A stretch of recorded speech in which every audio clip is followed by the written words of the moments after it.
Good morning, everybody. As it was just said, we have a little bit of a change of program. Some people are arriving late, others are feeling a little bit indisposed at the moment. So I just took the liberty of jumping to the front of the queue. And therefore, on behalf of all the speakers, I have to say I'm, well, very, very proud, very honored, very moved to be able to speak here today. As after all, turn it down a little bit. We know that education is the key factor in lifting societies up, in lifting people up, and giving people opportunities. And as it was pointed out so extensively by the previous speaker, the multipliers for society are immense. So for us to be able, as some international speakers, but also some fantastic local speakers, to assist that, to, on the one hand, assist Akshaya Patra Foundation in improving its social media practices, and to share some of that with you in the audience, to us is, as I said, a proud and a humbling exercise. So, as we said, we are a little bit, let's call it flexible with the schedule today. So I hope you will also forgive us if every now and then maybe we're not entirely sure because we had to change the whole sequence of speakers around. So stay with us for the day. I'm sure in the end it will all turn out very fine. So let me start off by, let's see, does this work? Yeah. To start off by saying, what is this talk about? What am I going to talk about today? What I'm not going to talk about is, oh, look at us in the West, we know it all so well, and here's what you're going to do. So that's not what I'm here for. Because the reality is, we don't know it all just as much as you do. We're all figuring this out together. Social media, even the whole digital marketing field, it's so new, it's changing so fast, nobody knows where it's going, nobody knows how to exactly do it, but we have some learnings. I want to focus in part on the bad learnings. You know, what went wrong? What are the things you can skip, the mistakes you can skip? But I also want to share with you a little bit of a framework that we use, that's called relevance, engagement, and reputation, which we find is a great way of ensuring that as a company, you can be customer-centric, which is the best way to guarantee long-term growth, profit, revenue. And then, of course, at the end, we'll look a little bit into, okay, that's all great concepts, but how do I get my people to participate? How do I get my company to come along with that? And then come to a couple of conclusions. So, just very briefly, who am I? Why am I even on this stage?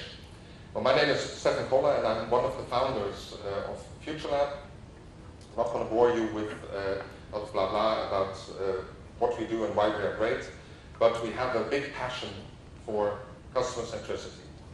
And that's also why I'm here today, because social media, for me, is not a target in itself. It's not even something worthy of a strategy. And you will hear me come up with a lot of social media, forget about it. And you will think, why is this guy even up on the stage? Because to me, one of my clients recently asked me, can you do a social media strategy for me? I said, no. I don't do a toaster oven strategy for your kitchen, or a telephone pickup strategy. If it rings, you pick it up. And it's the same with social media. This is not a separate channel that you have to do all kinds of weird stuff in. No, it's just another way of engaging with your customer. That's going to be a lot of the focus of my talk today. And I will share with you some stories about things we did for customers, but also some of the things we did for ourselves. because we've managed to build quite a bit of a web presence with a blog that has about 100,000 regular readers, and a lot of presentations that we're sharing. One presentation has over 120,000 views online. So we know a few things about, apparently, how to get some content out there that people appreciate. So I'll talk a little bit about how we did it ourselves.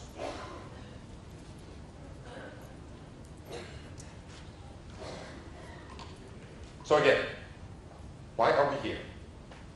I think I already touched on it a little bit. I'm not here to convince you that you need social media stuff. Neither am I here to tell you that social media is not a good thing to use. I am here to talk to you about all these, or talk with you, I should say, about all these incredible changes that we're facing. And Rupert Murdoch already said it 5 years ago. What we're seeing is a change that we have to go back 500 years, 1,000 years, even 5,000 years to the invention of writing. We're seeing a complete reversal of the relationship between consumers, between individuals and the state, individuals and the companies, etc. And that gives a lot of difficulty for a lot of companies, because suddenly you have to start thinking differently. But it also creates an awful lot of opportunity. And I want to talk about both of those.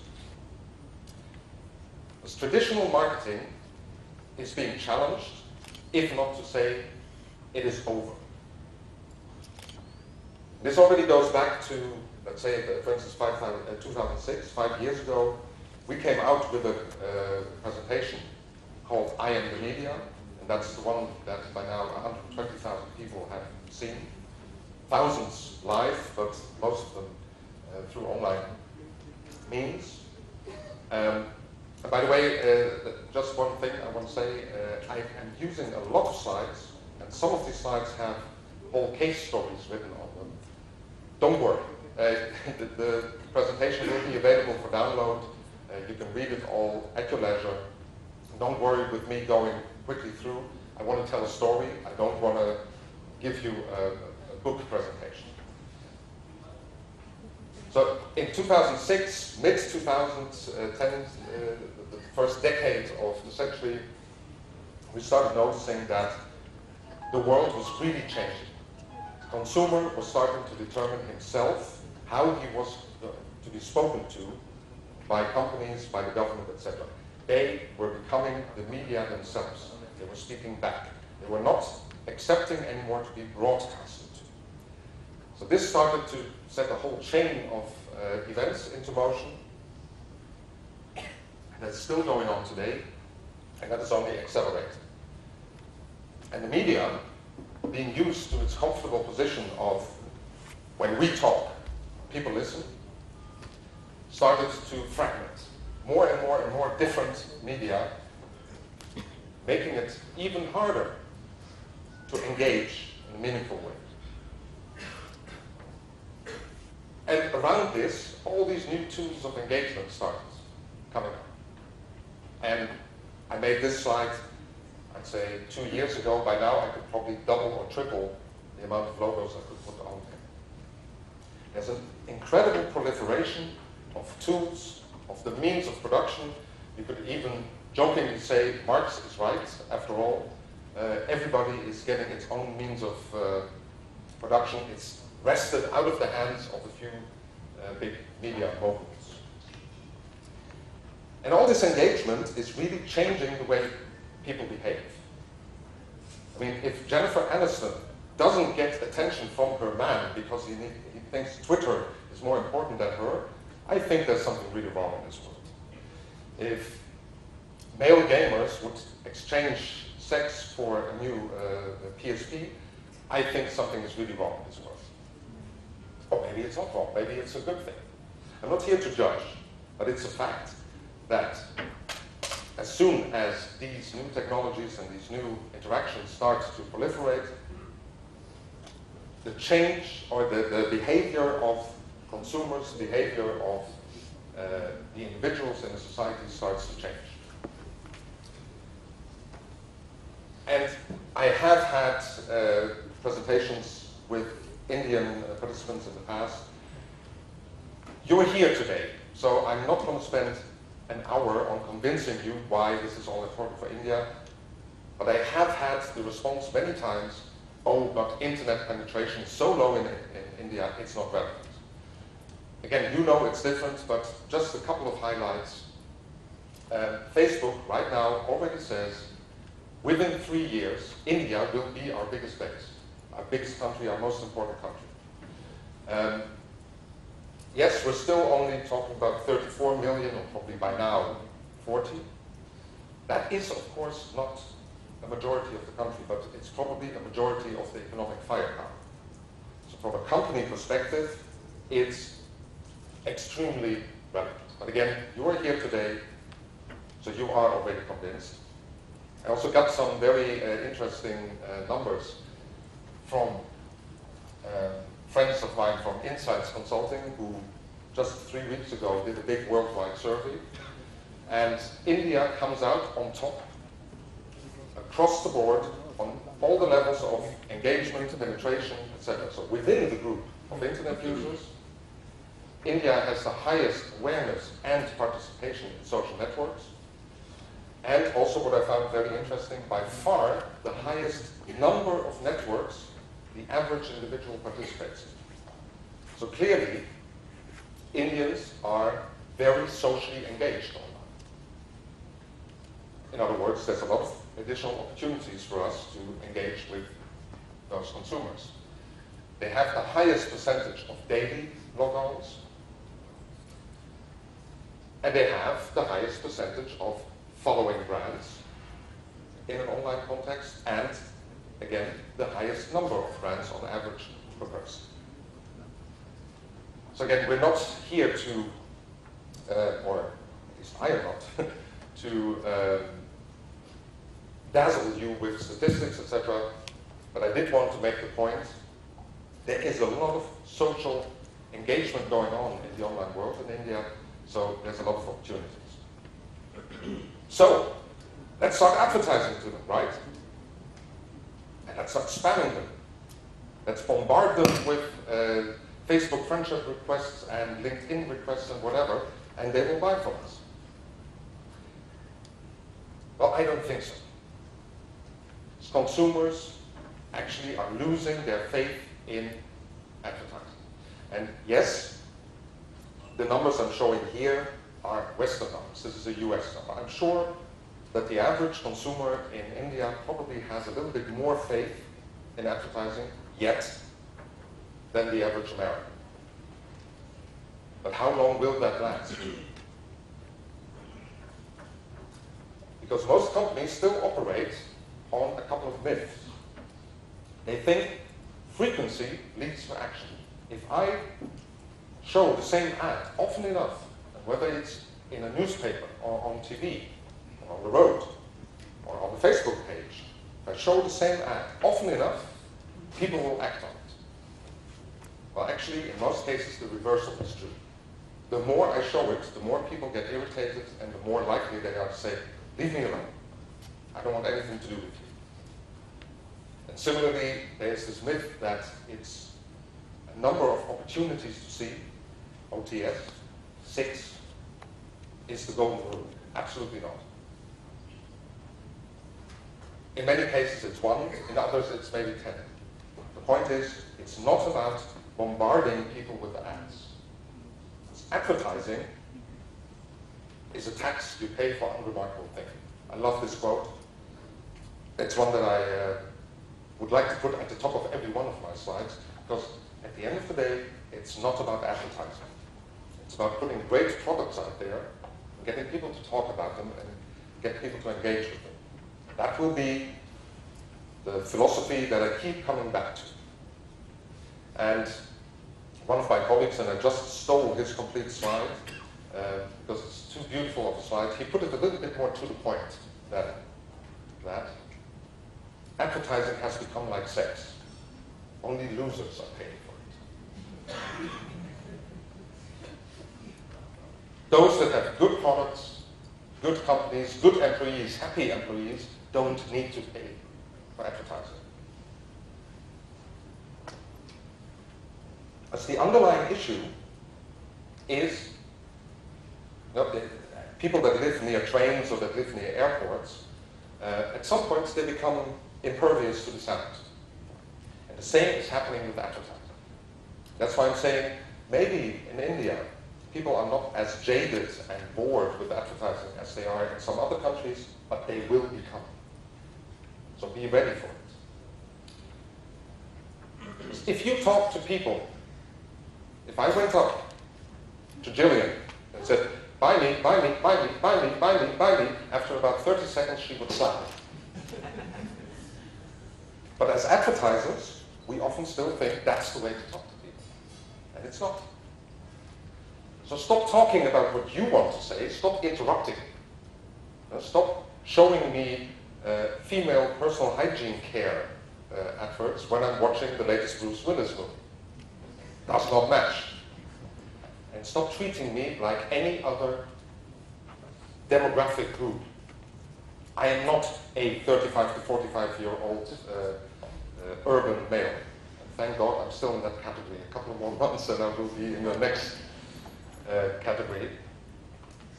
But that next category becomes 50 plus. Do some of your companies use the demographic 50 plus? In other words, nearly dead? It's crazy. These are people who went to rock concerts even just a few months ago, and you're approaching them with the same material as those that are already in retirement homes, etc. It's not about demographics, it's about sociographics. It's about what matters to me, what is going on in my heart and in my head. In other words, stop being noise. Sorry. Stop yelling, stop being noise. So digital is, of course, fantastic. We went bananas when the first digital communication tools came out. Because now we could start talking at an individual level. So this is the answer, right? This movie, that was a little movie I wanted to show you, but I cannot get it to work on this laptop, I'm afraid. Suddenly right now it's about, can I be your friend? Do you like me? Love me? Click the like button. Become my friend on Facebook. I'm sorry, that's not what it's about. If I give you a voucher, you click on my like button. That's great, that's good. It means we open up a channel of communication, but it doesn't mean you're actually my friend. And stop following me around. It's a beautiful little movie. Just look it up on YouTube. It's called Can I Be Your Friend? It's a really funny little parable. The point I want to make is many marketeers have a tendency to behave like a herd of sheep or a stampeding herd of cows. It's maybe more like the buffalo. As soon as we have a new tool, whether it was podcasting 7 years ago, or YouTube 5 years ago, or personalized advertising, or Facebook, or whatever, as soon as the herd starts moving, everybody stampedes in the same direction and starts to annoy the customer by all doing the same, by interrupting him, by yelling at him, by bothering him. So all the things that were bad about the old media start happening again in the new media. Banner advertising. People do not actually watch banner advertising. This is a heat map taken from thousands of users. Where do they actually look on the page? Well, really? They look here. They do not look at the ads. And you know what's the worst part of it? When do you think this research was done? 1998. Since 1998, we know that banner ads are not a particularly efficient way of communicating to people. But it's still where the big majority of online advertising money goes. People hate in-stream advertising. If you watch a YouTube video and it's interrupted by a commercial, most people just step away. That's not what we want online. People tend to leave websites that have too much advertising. And no matter what the technology, within months, people start figuring out a way to start spamming it, whether it's on Twitter, I haven't seen the first Foursquare spam, but I'm sure it'll come. Somebody will figure out a way to do it. And now it's all about Facebook. Let's start advertising on Facebook. Let's get likes. Let's get friends on Facebook. A little while ago, it was still called fans, or in Dutch it's called fans. What does that mean? What does it mean to my business if I have 10,000 or 100,000 or 10 million fans? Or likes, or friends, or whatever. In itself, it doesn't mean anything. Now, don't be disheartened. I'll come back to this. I'm not saying Facebook is bad, on the contrary. I'm just saying having a like or having a friend in itself doesn't mean anything if there's not a relationship behind it, if there's not a thought, a real benefit behind it. Because, and this might be the single most important quote of at least my presentation, if I tell my Facebook friends about your brand, it's not because I like your brand, it's because I like my friends. Think about this. This is how it happens in the real world. If you're a fan of Nokia, you tell other people, hey, this is a good phone for you. You don't say that because you're in love with some shareholders in Finland. No, because you actually believe in the product, because you actually think it's a good thing for your friend. You're putting your personal equity on the line. That's what we need to achieve. That's what we want to build as a relationship with people, that they start putting their personal equity on the line because they like their friends, not because they like our brand. And just to round this little let's kick the marketeers bit, this is what we've been seeing for the last 20 years. There's new toys coming in, whether it's interactive TV advertising or indeed YouTube or Facebook. And marketeers have a tendency to just spin this wheel and is it going to be, ooh, it's a shiny new object? Or, oh, we have a big idea and we push everything behind that big idea? Or is it, let's do a campaign? But there's a lack of thorough understanding of the consumer. How can we build that relationship in a long, lasting way? I will keep saying time and again, from a philosophy standpoint, it's not about doing a campaign. Stop doing campaigns. Build lasting initiatives to build lasting relationships. Because people don't want to socialize with a brand just for the sake of it. No, when I'm going online, I'm doing it to connect with friends and family. Interacting with brands is pretty low on that list. What they do want is their needs and desires fulfilled. And that's where they do look for brands. But they don't look for brands to be a friend. A friend is a real person. But they do look for and appreciate brands that provide value. So for instance, to the consumer, it's a perfect trade-off that he gives you a like and he gets something back. And that getting something back is a benefit for him, and he's giving you a benefit. That's perfectly all right. But he does not mean, by giving you a like, that now you can start bothering him wherever. Giving a like is not, as of now, you can spam me as much as you want.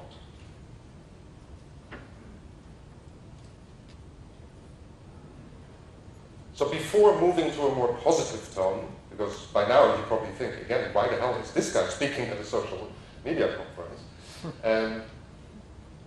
The title of my speech is, don't try this at home. So I just wanted to give you some worst practice examples of some things, some brands that have really gotten it wrong. And some of these examples you probably know. Some might be new, some might be mentioned by others as well. I just want to go through it quickly before moving to, so what do we do? How can we build those relationships? One of the oldest examples that many of you might have heard of, but we see it happening almost every week.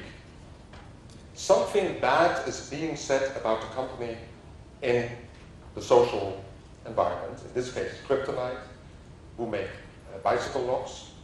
And there was this little video online showing how, with a hammer and a pencil, somebody opened the lock. Now, if something like that happens, you have two opportunities, or two options. Ignore it, or react. It's that simple. Well, ignoring it is by definition a dramatically bad choice.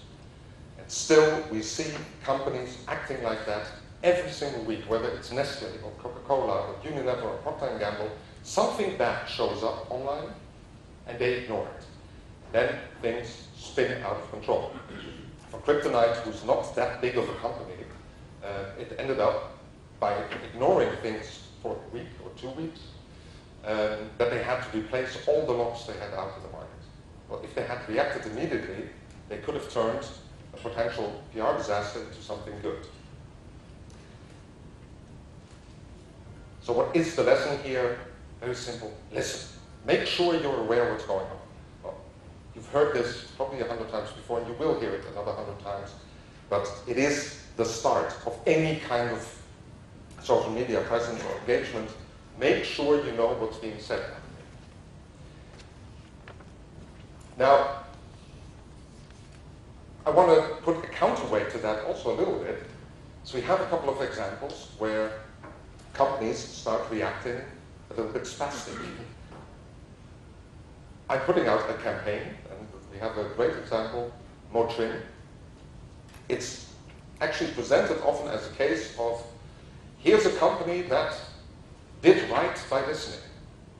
And I actually like to say, I think they totally messed it up. Because they had a big campaign out there, and at some point, a few people complained about it. Now, first they made the mistake of ignoring it. That you should never do. So it spun out of control. And suddenly a lot of people were starting to talk badly about it.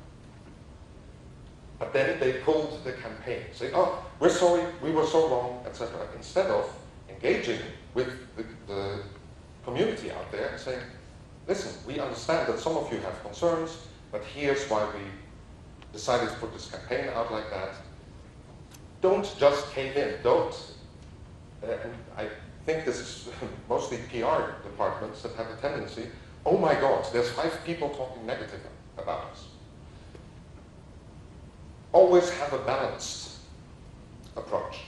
Don't just pull the plug because there's a few people out there talking. We have another example, and I know I'm being very contrarian here. So both of these cases are often shown as, look, these companies did well by listening to the consumer. I think they did wrong by listening to a couple of, well, grumpy people out there who will complain about anything. So while you should listen, don't go crazy, don't go overboard, don't jump the gun. Now, of course, if you're out there in social media, do know how your audience thinks. This happened a couple of months ago. The GoDaddy CEO, GoDaddy is the largest provider of domain names in the US. He went hunting a problem elephant, which is probably a completely justified thing. But it's not what the typical American audience appreciates from a CEO proudly tweeting, hey, I just killed an elephant. Again, many people who know a little bit more about nature know that it might be necessary. But know your audience. Understand that the typical American will not appreciate this. And this costs them millions of business and many, many customers. Similarly, the Milk Board recently did a campaign which was about milk can help reduce the symptoms of PMS. It's a very valid, medically, scientifically proven point, but they tried to make a joke about it, and the women of America did not appreciate that.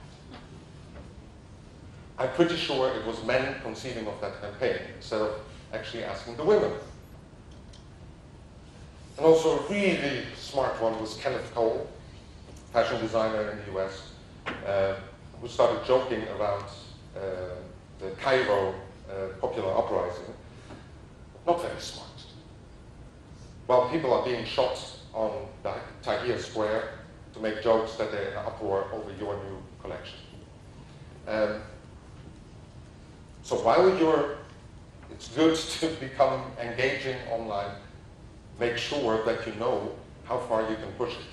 Humor is an essential part of social media engagement because it makes it real, it makes it human, but it's very thin line. Be aware of what your customers, your consumers' sensitivities are.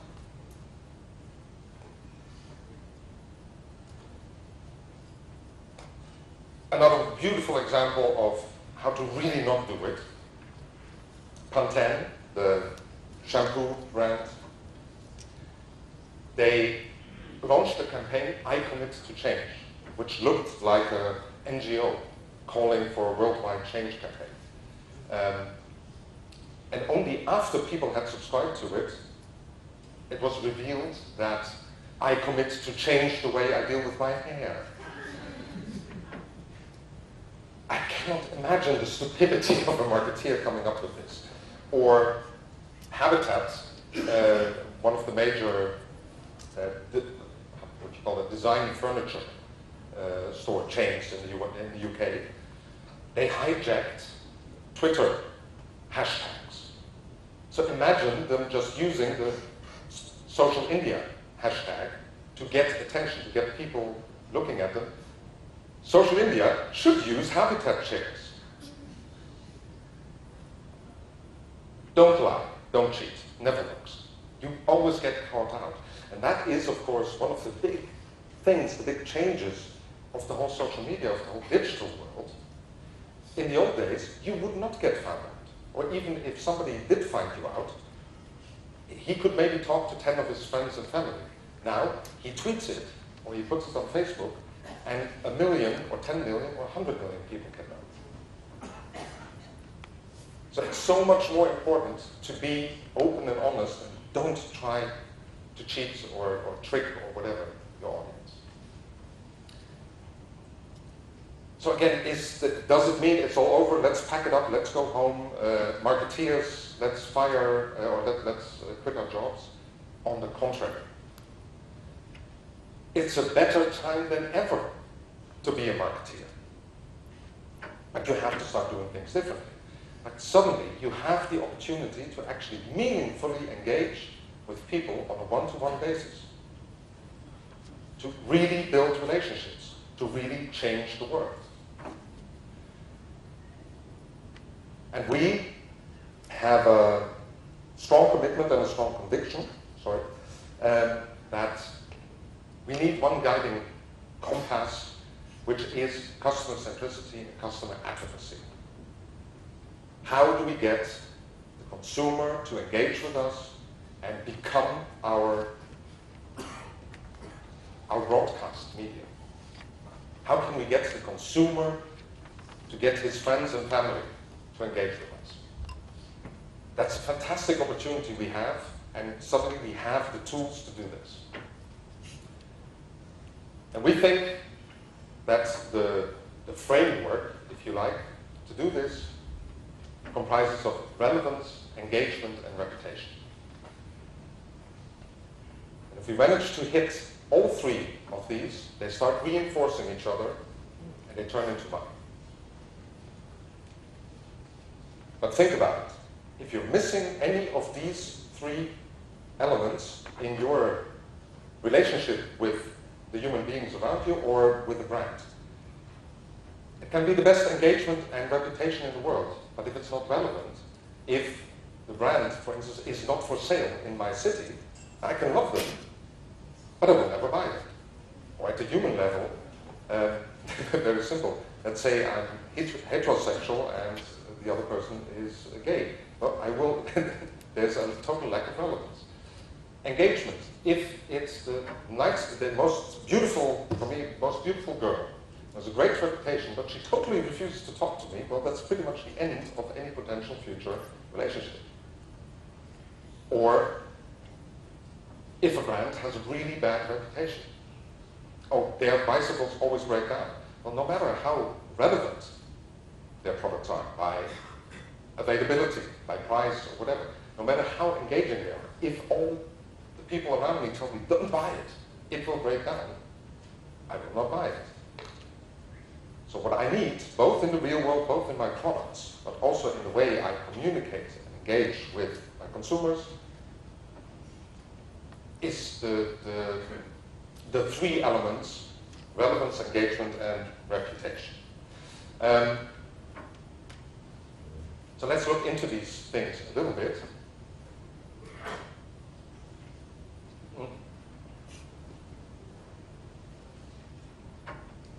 If I want to be relevant, I need to know what is relevant to my customer.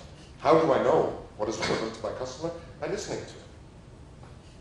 By capturing his emotions, by capturing his behavior, and translating that into the company in a relevant way.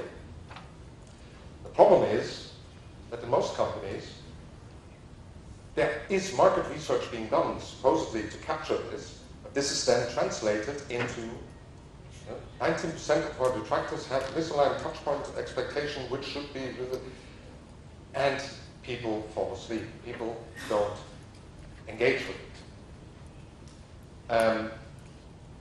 We had one of our biggest projects we ever did was with Philips. Globally, this was about promoters, advocates, etc. And we had the whole board of Philips, the CEO, etc. And the first half hour of the presentation was about, the customers are detractors, they're not happy in this and that, and people were completely zoning out. So then we put up a couple of videos which said, you suck. Very literally. And that woke people up. Suddenly it became real. Suddenly it was real people talking and sharing their emotions instead of vague customer research or market research numbers. So make sure you get these real stories in. Capture these stories. Again, social media is a fantastic tool for that. Invite people to talk to you and share their stories. And share their bad stories as well. Because being real, being relevant also means being real, being open about things. And I know your PR department and your legal department will fight you tooth and nail. Every millimeter, every grain of sand on the beach, they will fight you. But it is the best way to go. Even put out on the web, this is the complaints that our customers are filing against us. We're working on it. We know that people are unhappy about things. We're doing something about it. Don't hide it. And definitely don't ever, ever, ever, if somebody puts a complaint on your Facebook page or tweets at you, don't delete it. They will come back and post it 5 times, and you delete it 5 times, and the Hydra has suddenly 1,000 heads. And in all of this, I keep emphasizing, and this is not about social media, this is it's about talking to customers. All these things work best when you talk to customers and not doing a focus group or a market research, but actually go out there. And it's this weird thing with marketeers who are supposed to be the people actually engaging with the customer. They go like, I don't want to hear it. I don't want to talk to customers. For each one of you who doesn't do it, I know actually that in India, things are done a lot better than in most Western countries. There's a lot more direct interaction. For those of you who don't, go out there, go sit in a cafe or in a restaurant and talk to people. And you will be amazed at how open they are, how gladly they will talk to you. They will not eat you. They will not bark at you. They will not scream at you. they would be deeply impressed that you care enough to talk to them. And so, yeah, a couple of words, and I see I'm already overrunning my time quite a bit, so I'm going to pace up my presentation a little bit. But I did want to talk about ourselves. So as I said, we have a website that has a huge traction, and much bigger traction, and much bigger recognition and brand awareness than it would be warranted. We are actually quite a small company. We're a small consultancy from Belgium. But people all over the world know us. Why? Because, was it 5 years ago, maybe 6, we thought, you know, we are talking about all this blogging and social media, and well, we didn't call it social media at the time, we're talking about all of this engagement. Maybe we should do that, actually. You know, it's so easy to talk about it, but maybe we should actually do something ourselves. And we thought, what is relevant for our audience? Our audience being CEOs, chief marketing officers, marketeers, etc., all around the world. And we noticed at the time that the biggest problem we had was keeping up with the stream of information. It was our job. At the end of the day, what is the job of a consultant?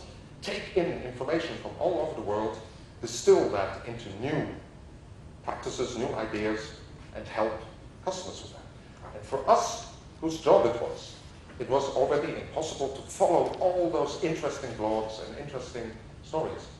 So how bad must it be for people who actually have a job, who do real work? You don't have time to follow all this. So we decided, you know what, we'll do a Reader's Digest. We'll pick up the best and most relevant content we can find out there. We identified something like, well, by now it's 50 writers that are associated with our blog, who each have their own blog on a daily basis. We said we pick the 3 best stories every day, but no more than 3. But we guarantee you, dear reader, if you read those 3 blog posts, each of them no more than this, no big 200-page articles or 20-page articles, if you read these 3 articles every day, you know you're in the know. You're with it. I mean, we're not a news blog. This is about strategic insights, new research, etc. And apparently we hit, well, the jackpot. We were right on the mark. This is what people were looking for. So with very minimal, basically 0 financial effort, a lot of time. Never underestimate the time that goes into it, but with no financial effort, but a lot of time, we managed to build up to 100,000 regular readers pretty quickly, which is for a marketing blog amazing. And obviously it brings business to us, because people know us. People know us everywhere in the world. So, hey, those guys wrote interesting stuff. Maybe they also can help us with some of the problems we have. And the interesting thing is that, of course, because this is relevant content, and a lot of it, I mean, it's over 10,000 articles by now, we don't need, I'm sorry, Jillian, any kind of search engine optimization. So the ultimate search engine optimization is relevant content. So we hit the first page on an awful lot of search engine terms, way ahead of the McKinseys and Deloittes and Accentures of the world. So making content that is relevant for your audience, and whether that is music for young people or professional information for marketeers or for engineers or whoever, but being relevant is an absolute key to developing yourself. And similarly, we, like many consultancies, we write reports, we make presentations, we put everything out there for free. And by the way, that is very important. We give it away completely for free. Yes, we give people the opportunity to leave their contact details, but we don't make it a requirement. So I still see so many companies that share research reports or whatever, and if you want it, you have to fill in a 20-element form. Don't do that.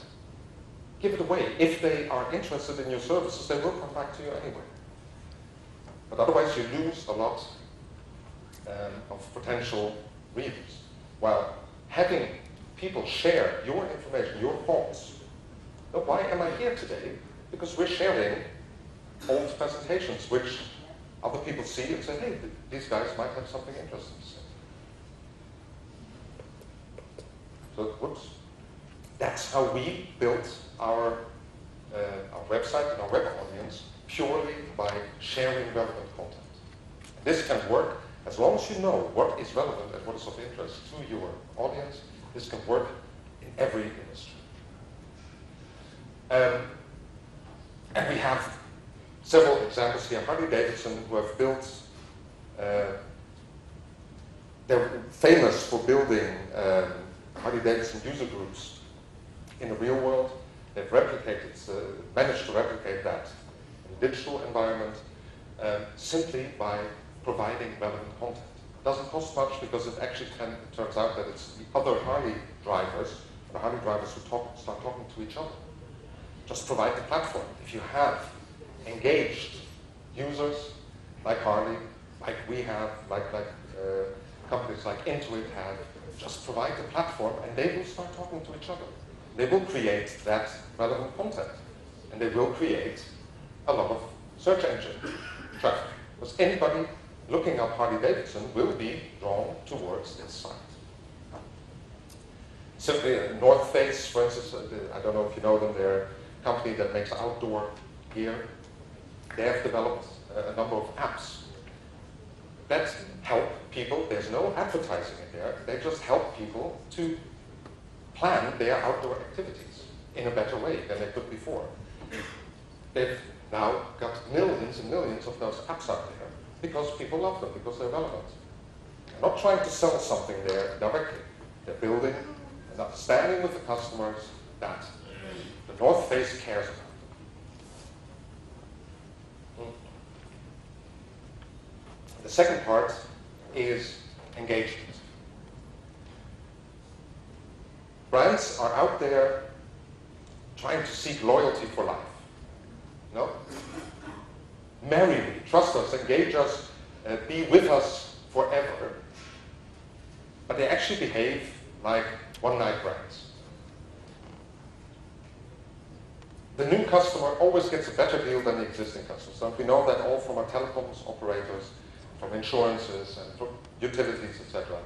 So while brands tend to talk about engagement, they actually just fake it. And that backfires in the end. The most profitable telecom operator in the world, per head of the population, is Vodafone Czech Republic. Why are they so profitable? Because they're not faking it in any way. They don't have lock-in contracts. I don't know exactly the situation here in India. I know there's a lot of prepaid, but I'm sure you also have, sign with us for a year and you get a free phone or whatever. Vodafone gives away free phones like anybody else, but they don't even make you sign a contract. And by doing that, they're creating such loyal customers that they're highly profitable. They even go so far as to tell the customers, hey, we just introduced a new, cheaper rate for newer customers. You know what? We give you your money back for the last 6 months as if you had that rate. And what happens? People are thankful, they're grateful, and they become big fans. And guess what? What do fans do? They talk to each other. So Vodafone Czech Republic is the most talked about brand in Czech social media. And this is another of these underlying principles.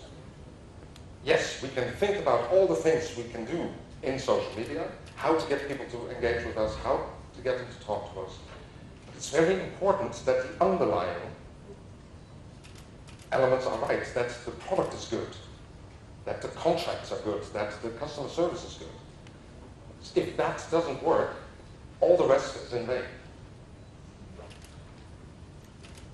So, there's 100 different things I can talk about how to engage with companies, but sorry, as a company with your consumers. But one particular way I would like to highlight is, for instance, if you have those fans out there, if you know that you have committed customers, make them part of the effort. Don't yell at them. No, say, come on, work with us, help us to develop our next advertising, or help us to develop our next business plan. Because nobody knows as well as you guys what we should do. And you're actually telling your fans, hey, we care about you. So, while some companies do this because they think they can save money, you don't. It takes an awful lot of work of doing this right. But what you do get is much better input for your marketing campaigns than any market research can give you.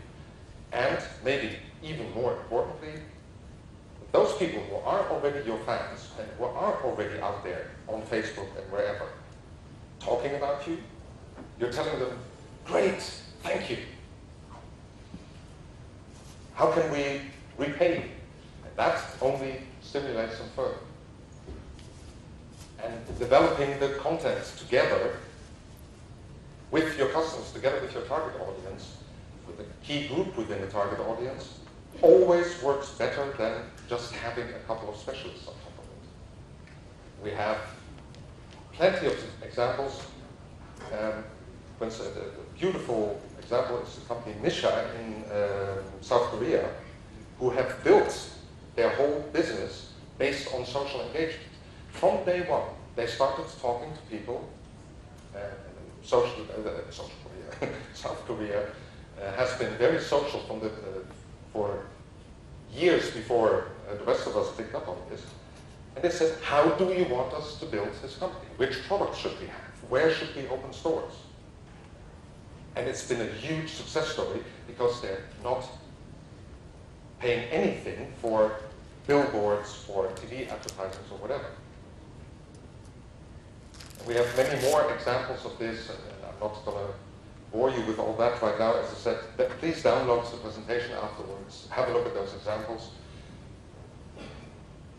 Just one sentence on the topic of social gaming. I can talk about a whole day of that. Please just consider it. I know that it's somehow, for many companies, they think gaming, that's for kids, or that's for the social outcasts. No, it's not. Especially social gaming nowadays with games on Facebook, where there is actually a couple of very strong Indian companies coming up, developing good games. This is the next frontier. This is where you can, if you get in early, you can get fantastic results, very little financial engagement. But this whole social gaming thing is becoming huge. It's a little bit weird for a hardcore gamer like myself. No, I'm more into shooting things on screen than building virtual farms. But the reality is there's tens of millions of people even right now in India playing these games online. So the final element of this, the diagram, the framework, is reputation. That's a little bit of my hobby horse. So I think you can build your company, you can build your whole marketing with reputation as the key driver. Again, by having the best products, by having the best employees, having the best service, get other people to talk about you is one of the strongest drivers. Because who do you trust? And I have 100 different statistics that always say the same. I trust my spouse, my children, my brother, my kids, my parents, people in my direct environment. Those are the ones I trust. Those are the ones that influence my decision on what I buy. I'm sorry, but it's not the Facebook page.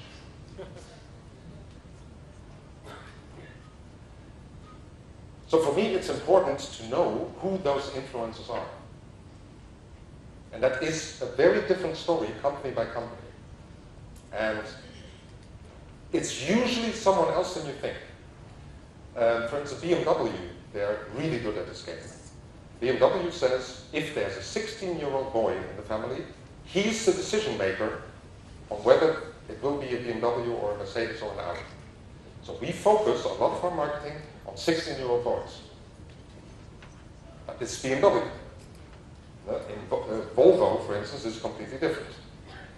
So find out for your company, who are the influencers?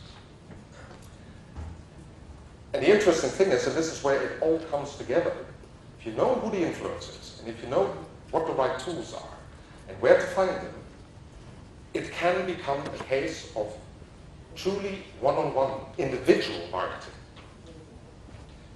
Heineken, customer of mine, were launching a new beer in Greece, which was targeted at the young, hip, urban elite. So we looked into it. How can we reach these guys? Can we hit them up on Facebook? No. Turned out that within this group, there was the core elite, the 1,000 people that really were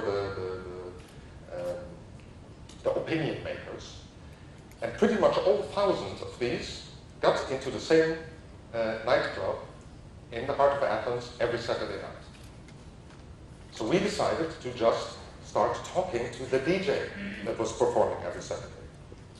And he then started both tweeting and talking on Facebook about this new beer, Amstel City, or Amstel Urban, I don't even know what it's called anymore.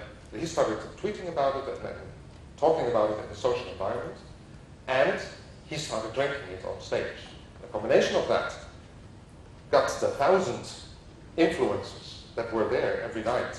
Hey, the cool guy is drinking the cool beer. Well, I'll have the cool beer as well. And from there, it spread through all the other things. But it's that combination of offline, online, and understanding who is the person you need to talk to. And sometimes it really can be one person. So word of mouth, we have known it for many years, is effective. Every research comes out again and again. Word of mouth is the ultimately most effective way of communicating. And what we like to use as the measuring element is the question. It's called the Net Promoter Score. I'm not going to sell this to you. I don't have shares in it. It's just my favorite tool. It's very simple. We just ask people 3 things. Would you recommend this product, service, experience? From 0 to 10. And if people give a 0 to a 6, you say, they're detractors. They didn't like the experience. They're going to talk badly to us. They're going to cost us sales. 7s and 8s are neutral. And the 9s and 10s are, yeah, I love it. I would put my personal equity on the line to tell others about this. And the point is, there's a direct economic impact. Because happy customers spend more, negotiate less, stay longer, are easier to serve, and they bring new customers. So the value, now coming back again to the one-on-one marketing, the difference in value, in lifetime value, of someone who gives me a 9 and 10, yes, I would recommend you, and someone said, I hate you, go away, is immense. If we're looking at car companies, the difference in value tends to run in the $20,000, $30,000 for one person. Now, this is a marketeer's dream. Hey boss, can I spend $20,000 to turn a person from a detractor into a... Well, that's of course a little bit off the scale, but suddenly you see the value of talking to one person. It's not about blasting out a TV commercial to try and reach 10 million people, but indeed start tweeting, start engaging with individuals. Hey, there's someone out there saying, I love Airtel. He's talking about that on Facebook. Talk to him. So that person has a huge lifetime value for you. Make sure he stays. make sure you help him in actually promoting it. And I'll get back to you. Because then we want to start activating these people. Now, the interesting thing is, if you ask people, are you likely to recommend me? Yes. Do you actually? Did you? Will you? Often the answer is no. And the reason for that can be very diverse. That's what we want to find out. Because again, from a one-on-one perspective, if I have those 1,000 or 5,000 core fans on Facebook, I need to know what I need to do to get them to talk about it. They have the personal equity, now put it on the line. Now let's just make this a little bit more real, you know. Let's say I want to convince one of the nice ladies here about my skills as a lover. Now, I could of course just step up and say, hi, I'm a great lover. Would you mind telling your friends? Unless there has been an awful lot of alcohol in play, I don't think that's a winning strategy. And even then, the next morning might be a bit of a letdown. So of course, being a modern man, I bought greatlover.com, the domain name. No, I don't think this second-hand news works very well either. So I could do a sales promotion. Well, I think it's pretty obvious that none of these strategies will work. What we need is people talking about it. Again, that's why we love social media, because they're suddenly talking to hundreds and thousands of people instead of just their direct relatives. So how do we get them to talk? How do we get them to spread the word on Facebook? At the end of the day, it's about telling stories. Tell me a story that makes my conversation more interesting, because it's my personal social equity I'm putting on the line. I'm only going to put that on the line if I believe in it, if I don't take damage. Your story about your new greatest shareholder gains or whatever are not going to help my personal equity. But tell me great stories. For instance, Stormbrook Wines, they managed to conquer, they're now the biggest white wine brand in the UK, they managed to conquer the market through storytelling. By being special, by being passionate. This is the label of one of their bottles. And that's something, if you buy a wine like this and you share it with your friends, you've got something to talk about. Look at these. These guys are, well, they're weird, but actually they're cool. I wish I was like that. It's a story. Or, another example, and I really love this, is random acts of kindness. The Hyatt does that, for instance. Every waiter, every chambermaid, everybody within the Hyatt hotels is enabled, empowered, to create random acts of kindness for a guest. Give a bottle of wine for free during dinner, whatever. Anything that surprises the loyal guests, those that are already your promoters, and give them a story that they can spread. Another great example, Interflora.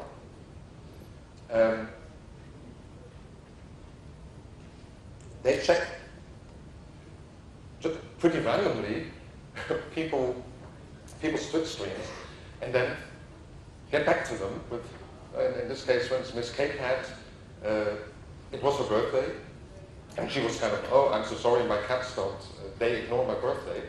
So they gave her some flowers. It's a great way of creating a story. And it's not just stories, it's also tools. And what these tools are, it's totally different by the company, by the product. Philips is putting a lot of attention into this because they have these super promoters and they have identified them, they know who they are, who keep selling their stuff for them, their shavers and their Sonicares, etc. So they're creating tools for these guys to share experiences with their friends. You can, in some countries, actually ask Philips, can you send one of those shavers for a trial to a friend of mine? And Philip sells hundreds of thousands on this program, thousands of shavers. And again, just ask people, very specifically and concretely, ask them. Tell me, what do you like, what do you want, but also tell me, how can I help you to spread the word? Or, would you spread the word for me? And for instance, this is one asking customers in a restaurant. My little neighborhood restaurant, the Italian restaurant that I totally love, he doesn't understand marketing at all. And he was about to die. And I said, but he's the best cook I know.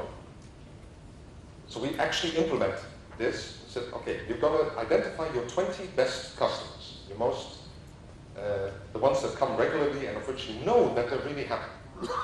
And give each of them 3 vouchers. These 3 vouchers are for a real value, a free meal, not just have a free coffee with your next meal, no, actually have a free meal. And give these to your best customers to give to their best friends. They are putting their personal equity on the line, so make it something real. Of the 60 vouchers that went out like this, 58 came back, and I'd say of the 58, 40 to 50 are new regular customers. Because they were convinced in the most direct personal way. And then now it's become an online story. Because then we created a little user group on Facebook of fans of Casa Zaga restaurant. And they're starting to pull in others. Hey, it's the Valentine's Day menu, why don't you come over? So if you have those fans, give them something and ask them, would you help me? And they will. I know it might be sometimes, ooh, should I really do this? But if they're genuine fans, they will. And one of the most fantastic examples I know of this is the Vaseline clinical therapy, Procter & Gamble, basically a test they did, but they just started in one Alaskan village, asking one person, here you have samples, give them to the people you care about. And then they started tracking who gave what to whom, and you can actually look this one up. I don't know if the website is still up, but definitely you will find the videos that show literally who gave it to whom. And within a very short time, 1,000 of the 6,000 residents had switched to this product. Now think about that penetration number. Within, I don't know, literally a couple of weeks. It's impossible to create in any other way than through personal relations. Now, of course, comes the question, and as I'm nearing the end of my allocated time, I'm actually going to skip a part of the section that comes after this, which I had only put in there because I needed to talk longer, but now I'm talking longer, I have to take it out again. So, how will I control all this? And this is where a lot of organizations think, my God, can we really go into this? Aren't we going to kill ourselves? Aren't we going to... we're losing control. And yes, the point is, you will lose control. And this is counterintuitive, but it's the only way to deal with it. And you will have a hard time convincing your PR department and your legal department.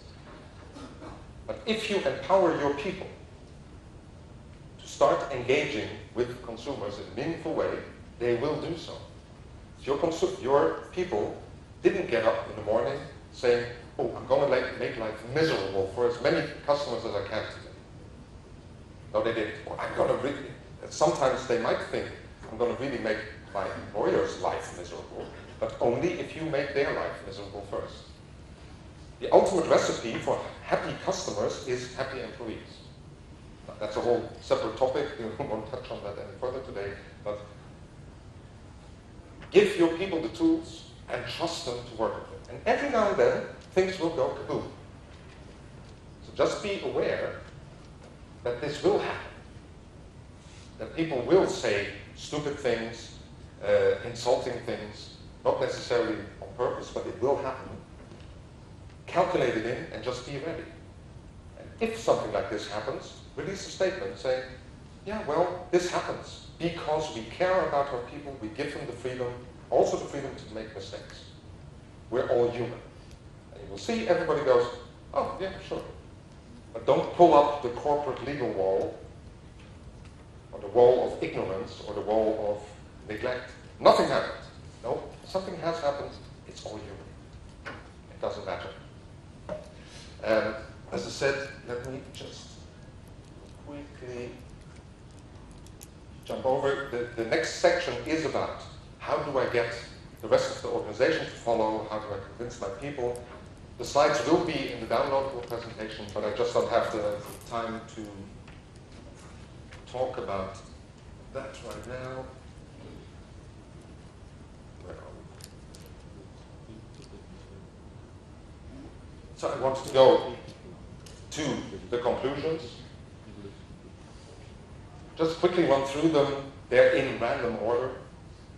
And I know it's a little bit cheesy to use President Obama, but I still love the whole yes we can, because starting thinking in a more social media and social business kind of way in an organization takes a lot of guts. And it takes a lot of effort. And you need to have this kind of yes we can spirit. Make sure you get the basics right. If the product is bad, if the service is bad, no social media campaign is ever going to help you. Make sure it's integrated throughout the company. Make sure that everybody in the company can talk back. Dell, who used to be really in the doghouse many years ago for bad customer service, etc., they opened up the gates completely and they allowed, for instance, the engineers to talk. Usually the engineers are kept under law. Never let the engineers talk to the customers. No, let the engineers explain why you can't buy a standard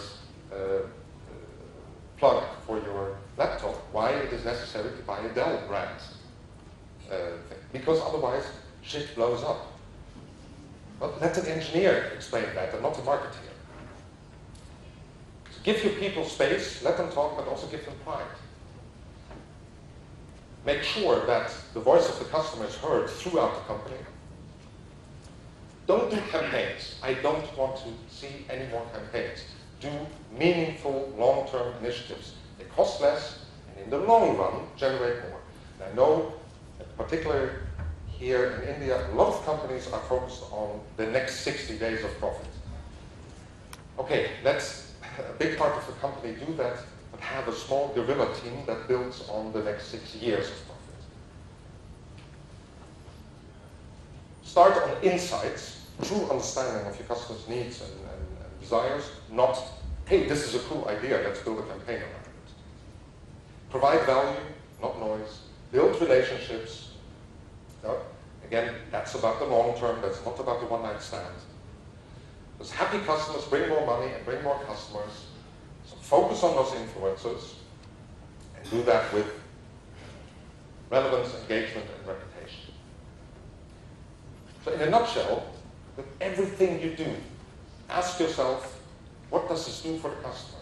And then one of the most successful companies in the world, Orange Telecom, in the B2B, the number one telecom environment in 180 countries, they have a rule that in every single meeting in the company, there must be an empty chair which represents the customer. And that empty chair must participate in the meeting. What would the customer think? How does it help him? How does it delight him? And how will it encourage him to advocate us? Because at the end of the day, I mean, this is a social media campaign built around random acts of kindness. Happened, I think, about 3 months ago, maybe 4 months ago. It's one of the big winning cases. Because it's a great idea. KLM checked the Twitch streams of people who were about to go on the trip, and then caught them at the gate and gave them a relevant little gift relating to their trip. The problem is the rest of the company KLM Airlines behaves so nasty to the customers that, yes, there's a few happy, or a happy few out there, but it's still the company which has the most people saying, I will never in my life fly with those bastards again. So it's a fantastic idea, great execution, but basically it's wasted because the basics are.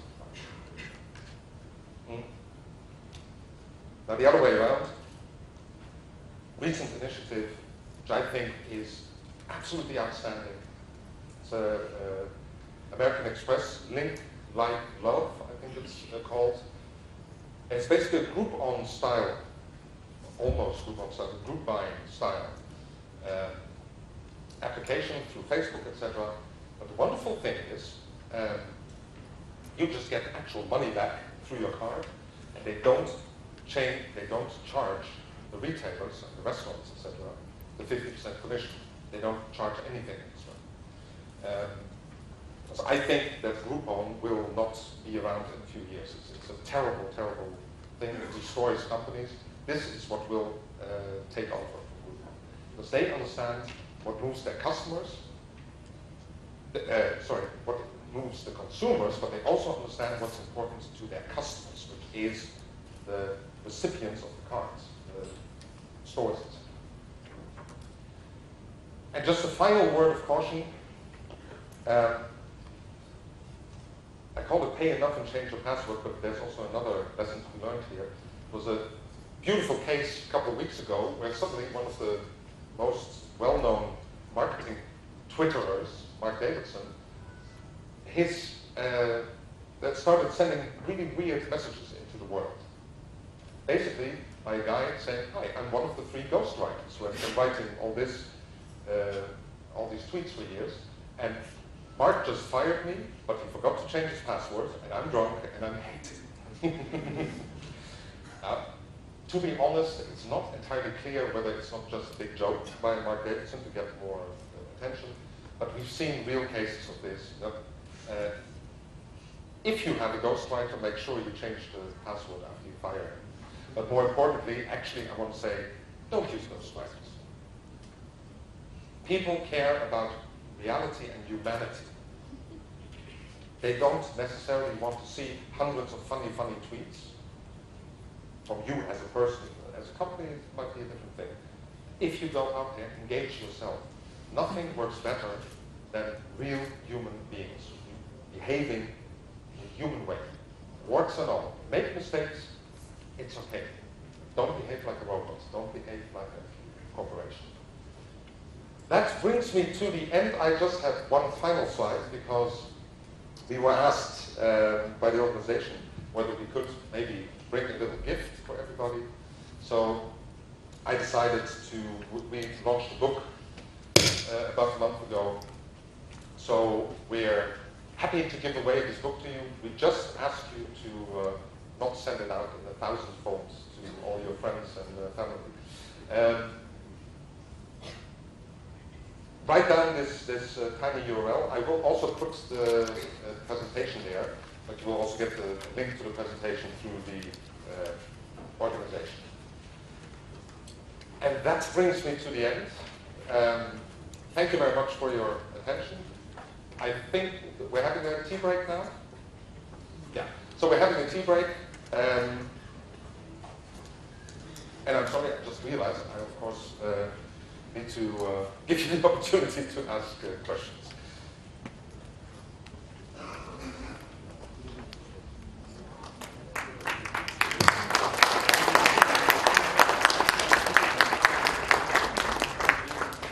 Hi, Stephen. Thanks for the wonderful presentation, and we are glad to be here.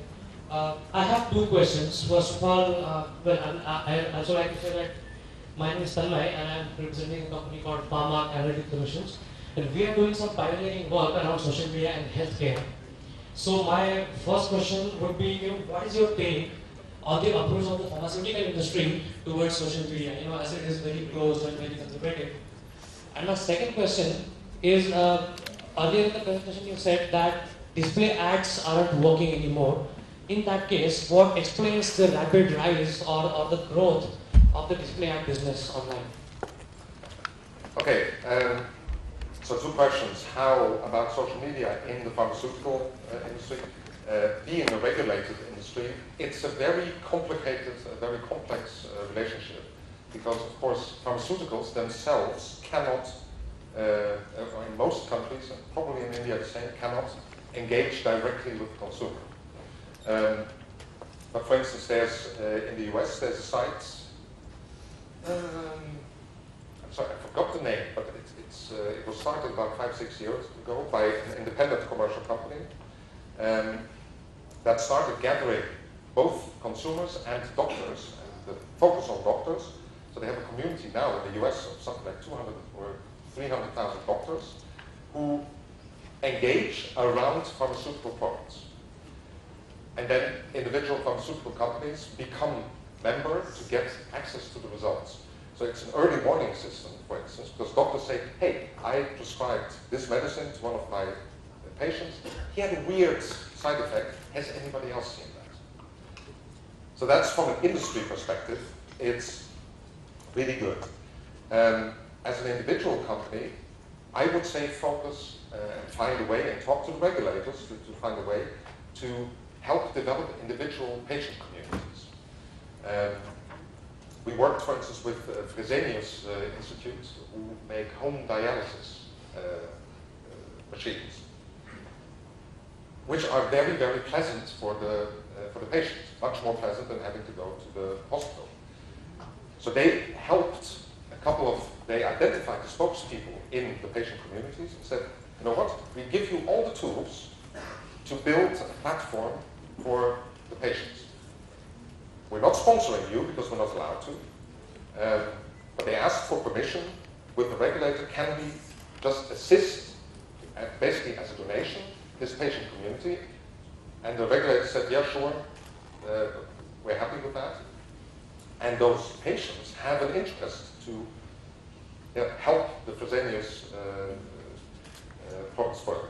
So there is no clear-cut answer, but I think by assisting self-help communities within the patients, no regulator can resist that, as long as it's not blatant commercial sponsoring. Second bit, display advertising is still growing, sponsoring is still growing. Reality has never bothered marketeers. The fact that, what do marketeers do? Say, hey, but all the others are doing it, so something must be right. And so it's self-perpetuating, because all the others do it, I do it, and so the next one said, hey, he does it, so I do it. There's a lot of things coming together in the way the whole advertising industry works. Advertising agencies, particularly media agencies, have absolutely no interest to move away from this traditional picture, because they get their percentage on buying display ads. They don't get a percentage on 2 or 3 of your people having a conversation on Facebook. So there's a lot of reasons out there why people don't like it, but the reality is it's not the most efficient way of spending your money. Thank you.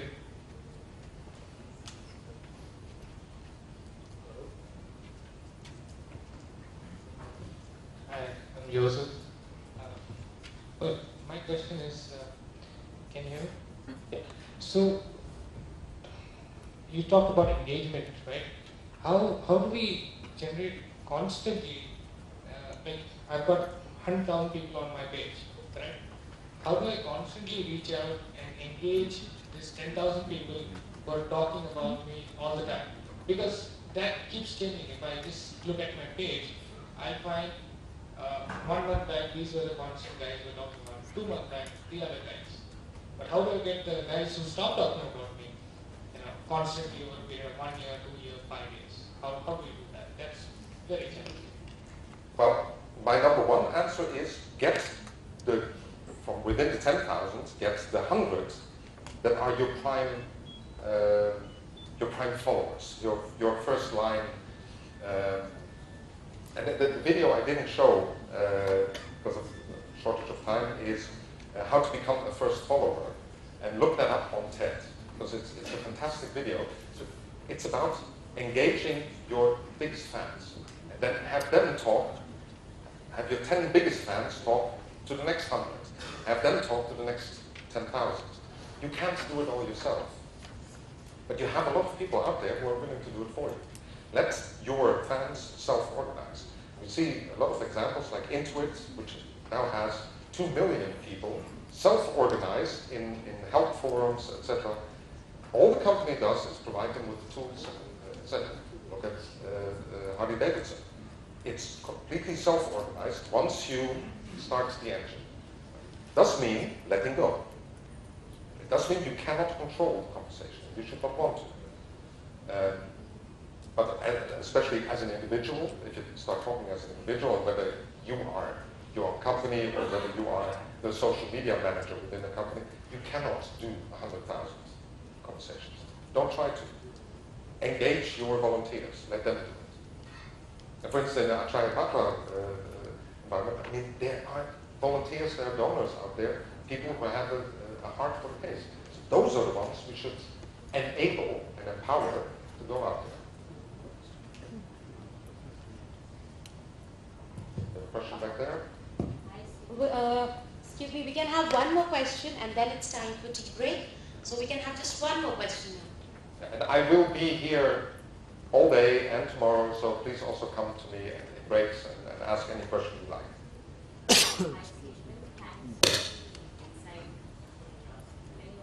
I don't think the mic is on. Yeah. Thanks for the insight today. I majorly want to look the perspective of social media in regards to C2C businesses. And most of them are actually substituting the web portal and merging it with their Facebook pages. So my major question is creating sales through Facebook pages, creating multiple apps and actually burdening their pages with, store locators to gift vouchers and awaiting those rather than on their official web portals, then coming to the official Facebook page. Is it, whereas a few of them are actually successful, but many of them fall back on the face. So what exactly is, because the results are not yet out officially. So what success mantra would per se, should the companies separate the two entities or should they merge it or blend it well? I'm afraid there is not one recipe for success. If it was, I wouldn't be standing here, but bathing in gold somewhere in Dubai.